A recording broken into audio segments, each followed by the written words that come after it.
আজকে আপনাদেরকে বানিয়ে দেখাচ্ছি মুরালি। কিভাবে খুব সহজে এই মুরালিটা বানাতে পারবেন সেই রেসিপিটি আপনাদের সঙ্গে শেয়ার করছি। মুরালি বানানোর জন্য প্রথমে এখানে আমি 3 কাপ ময়দা নিয়েছি।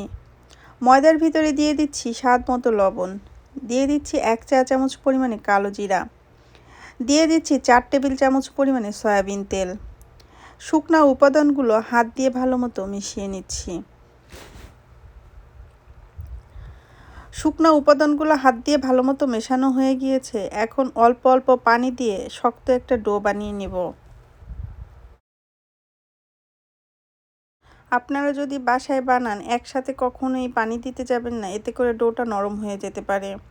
আমি অল্প অল্প পানি দিয়ে শক্ত একটা ডো বানিয়ে নিয়েছি। এখন এটাকে রেস্টে রেখে দিব আধা ঘন্টার জন্য। আমি একটা প্লাস্টিক রেপার দিয়ে এটাকে ঢেকে রেখে দিচ্ছি। আধা ঘন্টা পরে ফিরে আসব। আধা ঘন্টা পরে ফিরে আসলাম। ময়দাটাকে হাত দিয়ে আবারও একটু মেখে নিচ্ছি। 1-2 মিনিটের মতো হাত দিয়ে মেখে নিলাম। এটাকে এখন 2টা ভাগে ভাগ করে নিচ্ছি। একটা ভাগ দিয়ে প্রথমে আমি রুটি বানিয়ে নিচ্ছি। রুটিটাকে একটু মোটা করে বেলে নিতে হবে। কতটা মোটা করে রুটিটা আমি বানিয়ে নিয়েছি আপনাদেরকে একটু দেখিয়ে দিচ্ছি। এই রকম মোটা করে রুটিটাকে আমি বানিয়ে নিয়েছি।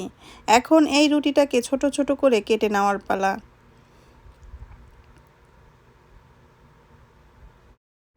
বাহিরের অস্বাস্থ্যকর মুরালি না কিনে খেয়ে বাসায় এইভাবে সুস্বাদু মুরালি বানিয়ে খেতে পারেন। রুটিটা আমি কিভাবে কেটে নিচ্ছি দেখে একটু বুঝে নেবেন।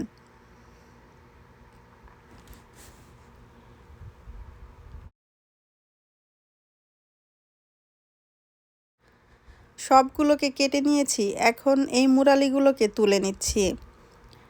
একটা একটা করে এইভাবে ছাড়িয়ে দিচ্ছি। সবগুলোকে বানিয়ে নিলাম। এখন তেলে ভেজে নেওয়ার পালা। এদিকে চুলায় আগে থেকেই বেশ কিছুটা তেল গরম বসিয়েছি। তেলের ভিতরে মুরালিগুলো দিয়ে দিচ্ছি ভেজে নেওয়ার জন্য। মুরালিটাকে হালকা লাল লাল করে ভেজে নিব।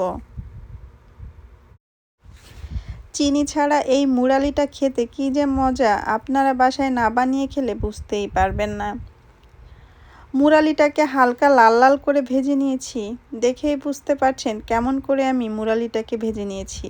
এখন মুরালিটাকে তেল থেকে তুলে নিচ্ছি। মুরালিগুলোকে তেল থেকে তুলে নিয়েছি। দেখেই বুঝতে পারছেন কতটা সুন্দর হয়েছে এই মুরালিটা। আমার ভিডিওটা দেখার জন্য আপনাদেরকে অসংখ্য ধন্যবাদ। আজকে এই পর্যন্ত। আল্লাহ হাফেজ।